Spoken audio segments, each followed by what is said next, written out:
Jeg vil gerne vise noget om, hvordan man bruger produktreglen, og det er noget med at gange to funktioner sammen. Og vi har fået tal for funktionerne f af x,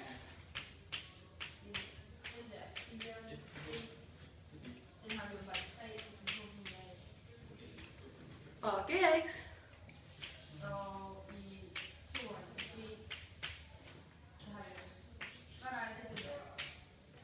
og det er altså to funktioner. Og så kan man se, inde på sådan en tabel kan man se, hvad mærker er det, altså f-mærke og g-mærke, når f og g er, som de er, og det er så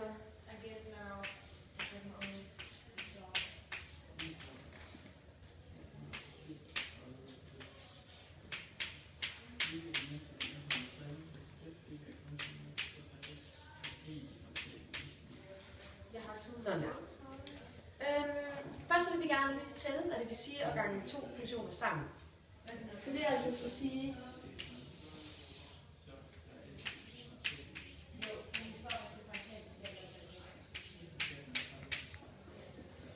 sådan her. Det kan også skrives sådan her.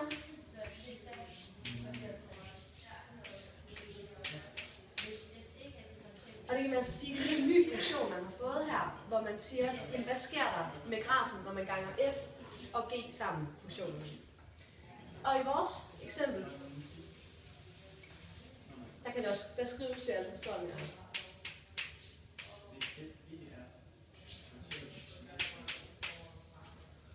Altså f gange g.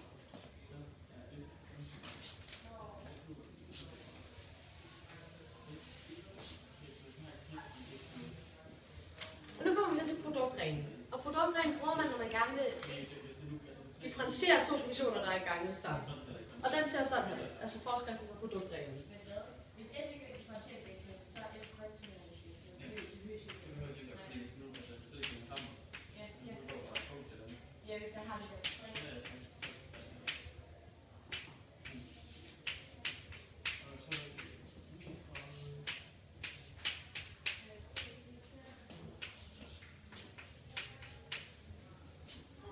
Det er så produktreglen.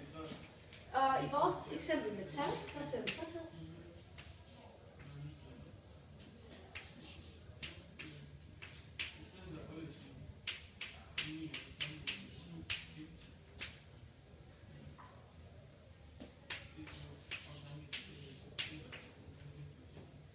Så reducerer vi ligningen. 1 gang fordelet x, fordelet x.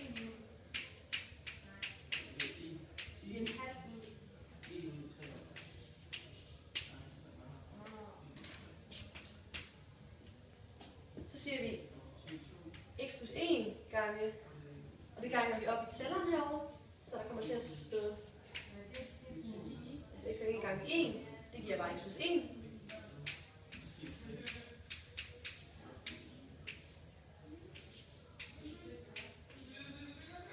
Så den giver altså kvadratet x plus 1 over 2 kvadratet x.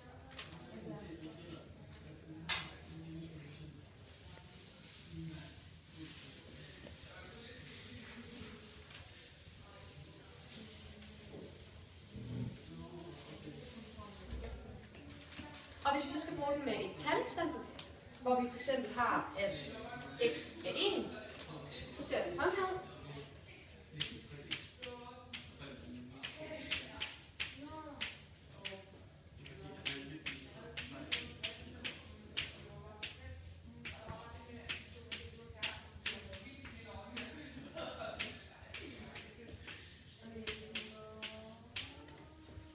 Altså hvis x er 1.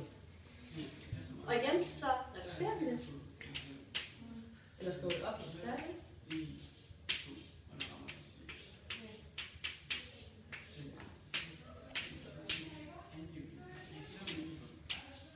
Og vi skal så alle x'erne ned med 1.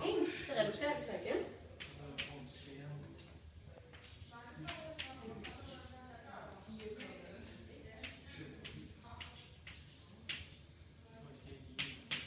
Og vi reducerer videre.